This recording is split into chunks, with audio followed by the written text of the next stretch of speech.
Como les decía en la cápsula anterior,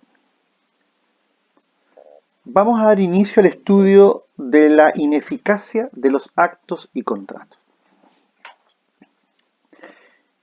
Por ineficacia vamos a entender toda aquella causal o razón que implique o importe la privación de efectos de un negocio jurídico. Y esta ineficacia puede obedecer a una razón en el origen del contrato, o bien una razón que se configure durante la vida del contrato.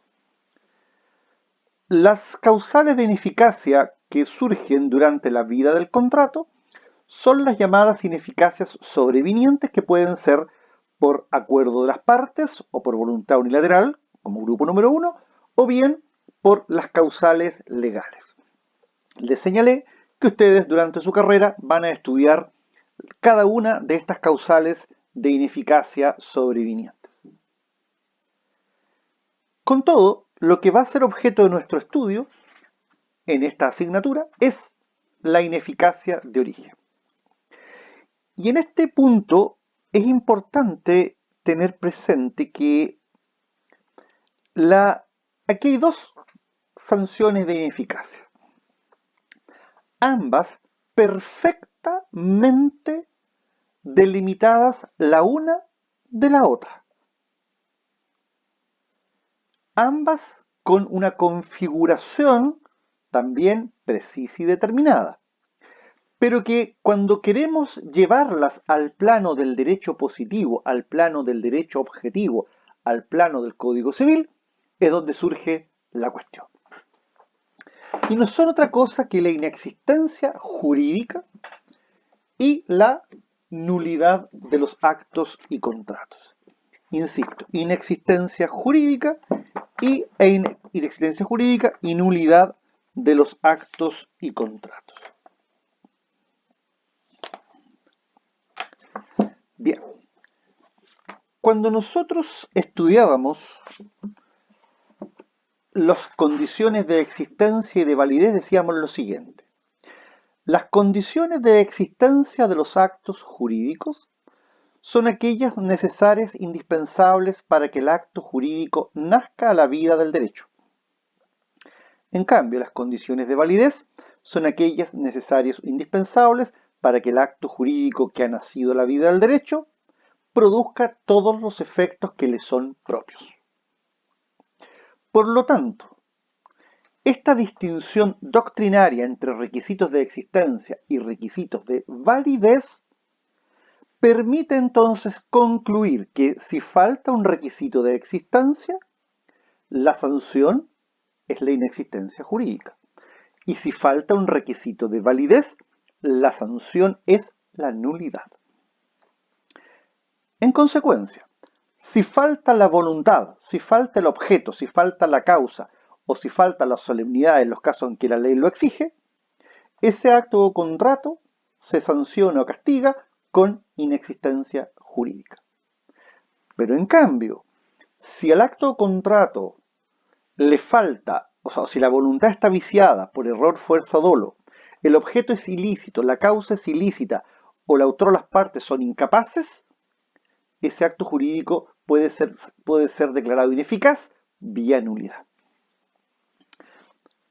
El punto es que nosotros tenemos que preguntarnos después si ambas ineficacias, inexistencia y nulidad, coexisten en el Código Civil o solo vamos a encontrar la segunda de ellas. Lo primero que les quiero decir en cuanto a la inexistencia jurídica, esta es una noción que surgió de un tratadista alemán.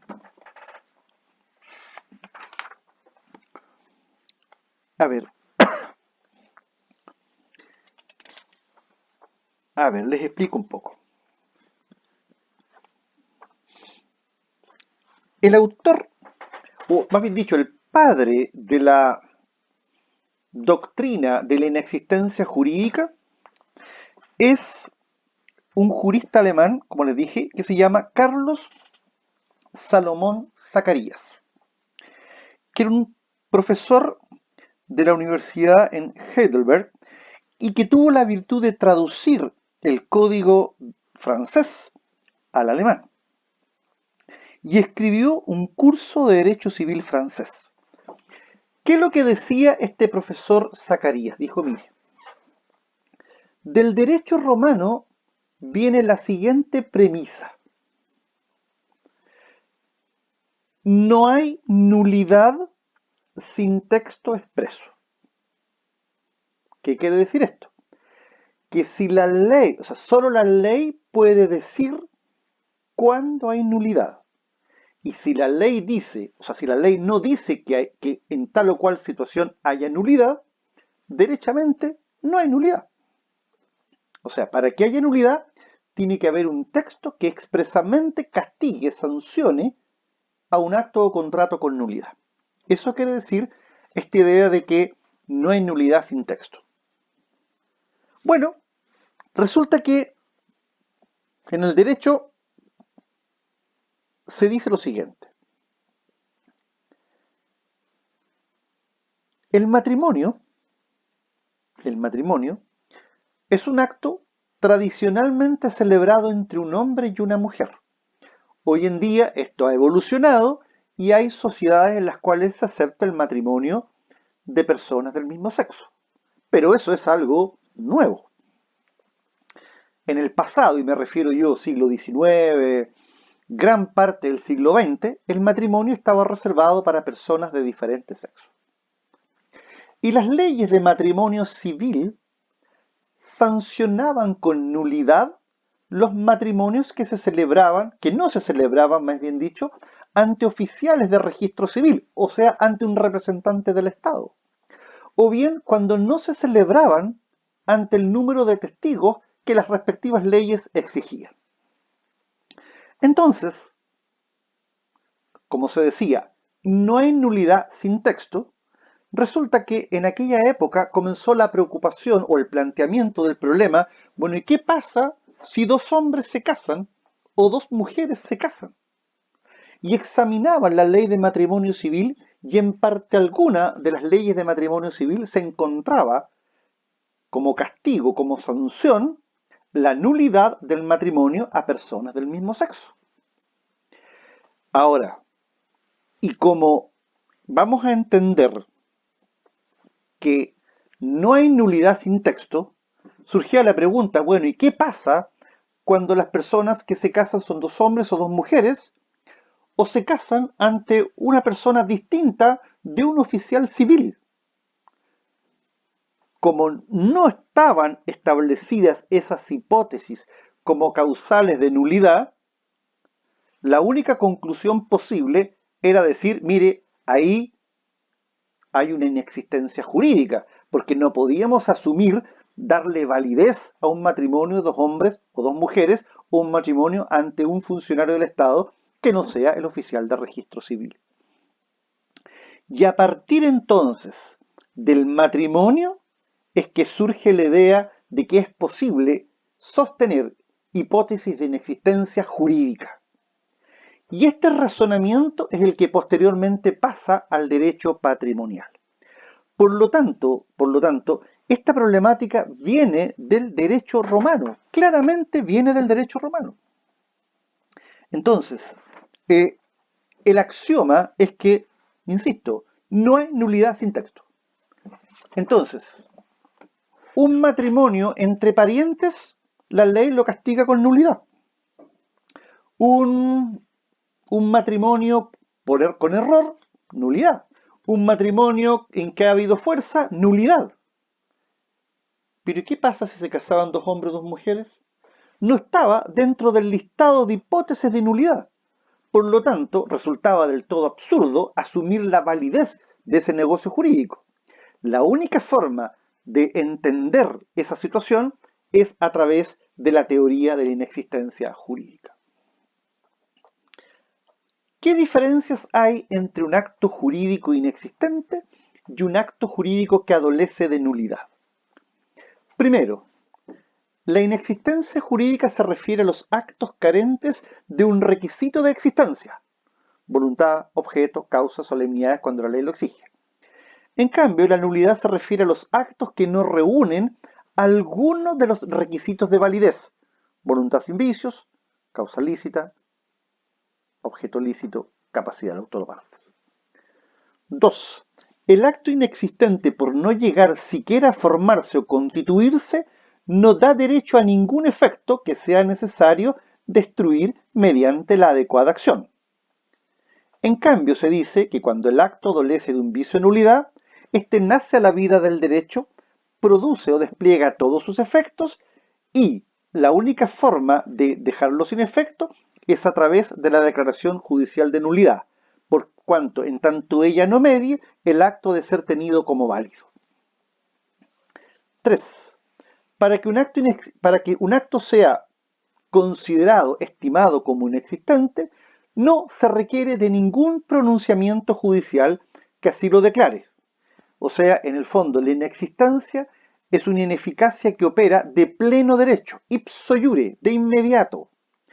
Por ello es que procesalmente no existe una acción para declarar judicialmente la inexistencia de un acto. En cambio, para provocar la nulidad, sí es necesario una acción idónea al efecto y sí es necesario una sentencia judicial que va a operar, como vamos a estudiar, con efecto retroactivo. Cuarto, el acto inexistente no puede sanearse por el transcurso del tiempo. Los actos que adolecen de nulidad sí, como lo vamos a ver. 5. El acto inexistente no puede ratificarse por la voluntad de las partes. Se dice, la nada no puede devenir en existencia. La nada confirmada continúa siendo la nada. La nulidad absoluta, también vamos a ver, no admite ratificación, pues se trata de una institución de orden público, a diferencia de lo que ocurre con la nulidad relativa, que mira intereses particulares, donde sí opera la ratificación. 6. La nulidad relativa la puede alegar solo aquel en cuyo beneficio la ley la ha establecido, sus herederos o cesionarios. La nulidad absoluta puede ser alegada por todo aquel que tenga interés en ello, de oficio por el juez e incluso por el Ministerio Público Judicial. En cambio, la inexistencia jurídica la puede invocar cualquier persona. Es decir, en la nulidad relativa tenemos una legitimación activa estricta, restringida. En la nulidad absoluta una legitimación, una legitimación activa más amplia, pero donde la legitimación activa es muchísimo más amplia y prácticamente completa, es en la inexistencia jurídica, porque cualquiera puede invocarla. Y en séptimo lugar, la nulidad, una vez declarada judicialmente, produce efectos solo con relación a las personas en cuyo favor se ha decretado. Recuerden que requiere sentencia judicial y ustedes saben que de acuerdo al artículo 3, inciso 2 del Código Civil, las sentencias judiciales solo producen efectos con relación a los litigantes. En cambio, la inexistencia comprobada, constatada, permite que todo interesado se pueda aprovechar de ella. Ahora viene una gran pregunta. Pregunta que hasta el día de hoy mantiene a la doctrina dividida, no así a la jurisprudencia. A ver, la pregunta es, ¿el Código Civil reconoce como máxima sanción de ineficacia la inexistencia jurídica o la nulidad absoluta? Esa es la pregunta. Bueno, como les decía recién, la doctrina está dividida, pues hay autores del pasado y autores del presente que sostienen que nuestro Código Civil reconoce la teoría de la inexistencia. Y hay autores del pasado y del presente que sostienen que la inexistencia jurídica solo tiene cabida en el ámbito doctrinario y que nuestro Código Civil solo reconoce a la nulidad absoluta como máxima sanción de los actos y contratos.